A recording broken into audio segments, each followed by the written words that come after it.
news coming in, Deepak, and it is Prajwal Revanna who has tweeted. Prajwal Revanna, who's not even in India, who's facing these very serious allegations, now claims truth will prevail. Going straight up to Meghna, who has his tweet. Meghna, over to you. Well, yes, this is the tweet coming out from the official Twitter handle of Prajwal Revanna. This is what he's put out. He's attached a picture of the letter that him and his consultancy, his legal consultancy, has sent to the CID. He says, as I'm not in Bangalore to attend the inquiry, I've communicated to the CID in Bengaluru through my advocate. Truth will prevail. This last bit is very significant. We all know that he's not in Bengaluru. The Chief Minister has alleged that he's left the country on the 27th of April. But when he says that truth will prevail, that is a sign of defiance. We'll be going across to Deepak, of course, who is going to read out the excerpts of this letter that he's attached, which he has sent to the CID. Absolutely. And Deepak, you have that letter and a copy of it, which Prajwal Revanna has tweeted from his official social media handle. Take our viewers through it. So this is the legal team of Revanna that has now responded to the notice that has been sent out by the SIT. They are saying here that their client, Prajwal Revanna, was already on a trip outside Bengaluru, and he's been informed about the notice, and they say that he needs 7 days to come to Bangalore and appear before them as per the notice. This is something that they're requesting on behalf of the client, and this is a legal firm that has in fact put this message out. So it looks like he's going to take 7 days, whether it is 7 days from the start of his trip or from the start of the day when the notice of course was issued to him. There is no clarity on that in this particular letter, but it looks like it's going to take some time before Revanna actually appears before the SIT now. Absolutely. So that is coming in as the first response. The legal team of Prajwal Revanna, and like it has been crystal clear that he's not in the country, we also got you exclusive details of the moment he in fact left the country.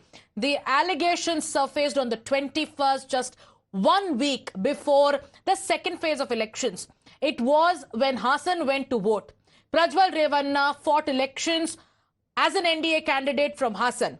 He left on the very same day, late in the night. He took a Lufthansa flight, and Times Now is the only channel to get you all those details. Imran, for at this point of time, with Chief Minister Siddaramaiah writing to the centre, and now Prajwal Revanna putting out a response saying that I'm not in the country, I've written to the CID, my team is responding, I will take 7 days to in fact come back. How do you look at the development?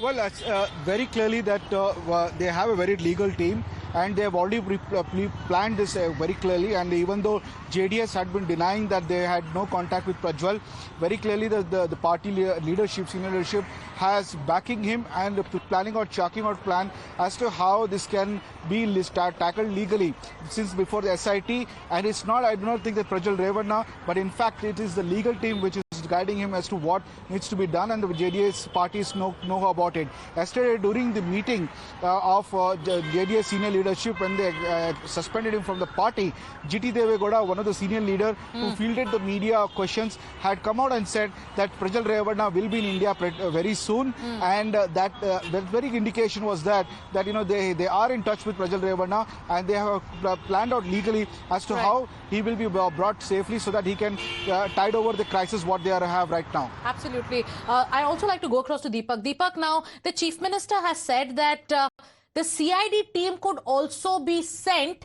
if Prajwal Revanna is not back. Now the legal team of Prajwal Revanna has responded. They've indicated that they need 7 more days. Will the CID team wait that long, considering looking at the way this case is panning out?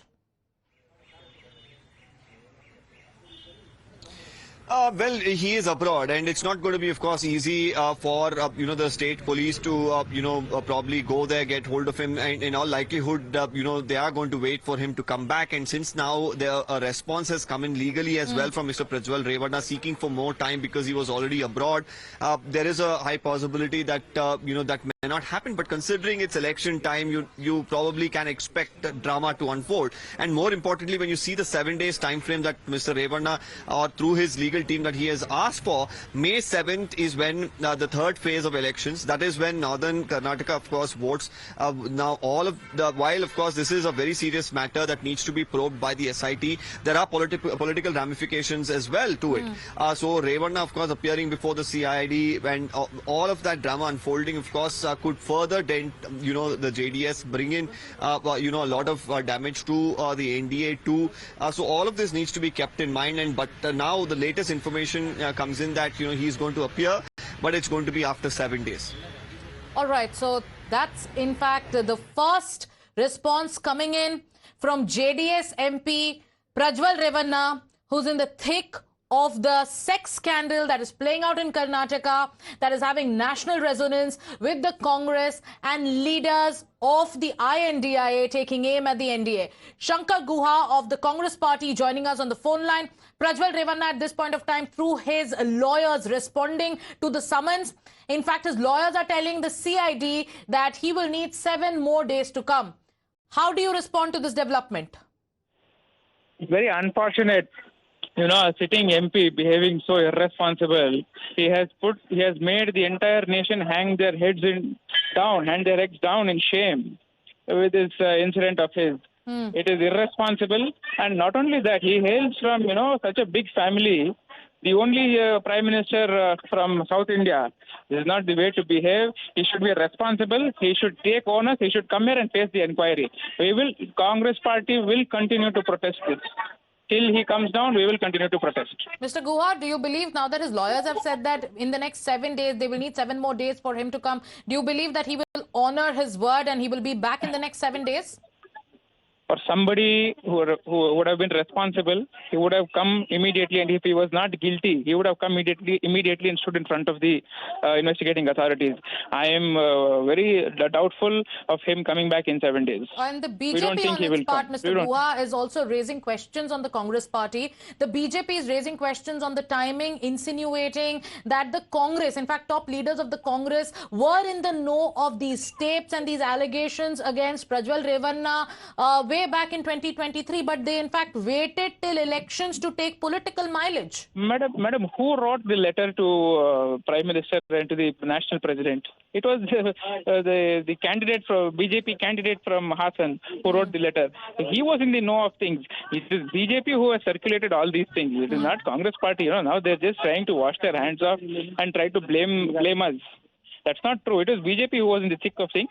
It is all planted by the BJP to make sure that JDS is finished. All right. So, Dr. Shankar Guha Dwarkanath of the Congress party joining us on the phone line. Thank you for joining us, Mr. Shankar Guha Dwarkanath. Deepak continues to stay with us as we break down more details of the Prajwal Revanna controversy. It's the biggest talking point today in the state of Karnataka, Deepak. The BJP on its part and the JDS too. So, JDS has been forced to suspend Prajwal Revanna. The first family of the JDS is trying to distance itself from Prajwal Revanna, with H.D. Kumaraswamy in multiple media interactions saying that, don't drag our family's name. My father knew nothing about this. I knew nothing about this. Whoever has done it will pay the price. The BJP on its part is insinuating that these tapes were in fact leaked by somebody in the Congress party. Now with Prajwal Revanna responding, how do you look at the Congress going forward? Well, we'll really have to see what the Congress will have to say about Prajwal Revanna's legal team now responding on behalf of him and seeking more time for him to appear. Deepak, because we have more breaking news coming in amid the Ram Mandir invite. Rao, we have